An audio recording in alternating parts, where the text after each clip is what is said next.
بار یہ انداز سنیں گے. منم غلام حضرت ابو بکر.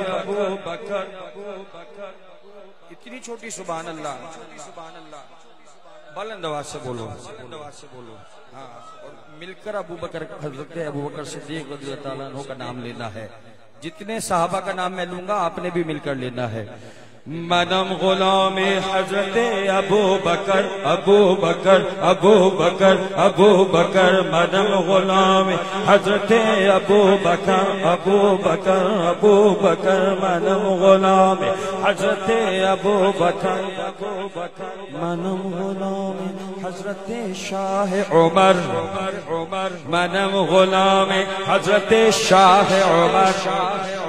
منم غلام حضرت شاہ عمر. منم غلام حضرت عثمان غنی.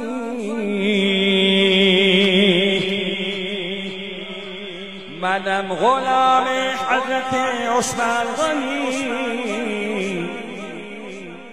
منم غلام حضرت شاہ نجف.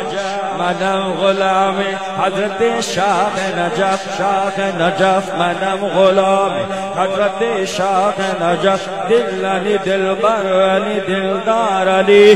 دل علی دلبر علی دلدار علی.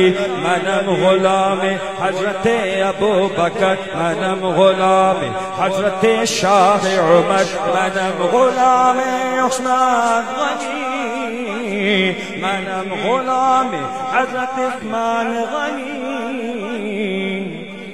منم غلام حضرت شاہ نجف.